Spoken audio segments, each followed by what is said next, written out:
বন্ধুদের আমার পক্ষ থেকে জানাচ্ছি শুভেচ্ছা ও প্রাণ ঢালা অভিনন্দন। স্যার আমাদের কথা আছে স্যার, বক্তব্য শুধু ক্ষমতাশীল দলের নেতাদের কেন দিবেন স্যার? এটা কি দলীয় প্রোগ্রাম?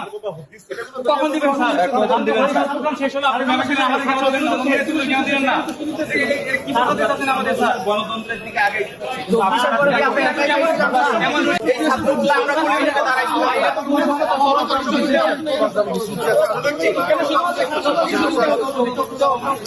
প্রোগ্রাম হচ্ছে নির্বাচিত প্রতিনিধি ক্যাম্পাসে তারা কেন মঞ্চে বসবে? ছাত্র তো কেন মঞ্চে বসবে?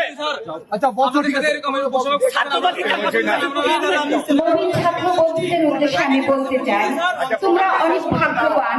তোমরা এমন একটি প্রতিষ্ঠানে পদার্পণ করেছো যার একটি গৌরবোজ্জ্বল ইতিহাস, সমৃদ্ধ ঐতিহ্য রয়েছে এবং রয়েছে দেশীয় অতীতে আগামী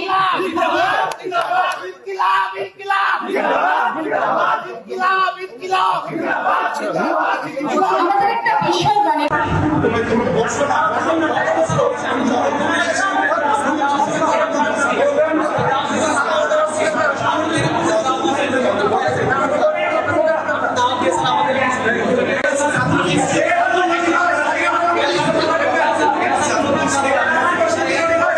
নবীনদের সাথে আমরা মত বিনিময় করার জন্য, কিন্তু পরবর্তীতে দেখা যায় প্রশাসন শুধুমাত্র ছাত্র দলের 3 জনকে স্পেস দিতে দিচ্ছে, বাকিদেরকে অ্যালাউ করে নাই। এটা হচ্ছে 1 নম্বর প্রশ্ন। 2 নম্বর প্রশ্ন হচ্ছে তারা প্রশাসনের ছাত্র দলের সভাপতি এবং সেক্রেটারিকে মেহমানের আসনে তারা আসন গ্রহণ করেছে, যেটা আমাদের কাছে ভালো লাগে না, কারণ তারা ক্যাম্পাসে নির্বাচিত কোনো ছাত্র প্রতিনিধি না।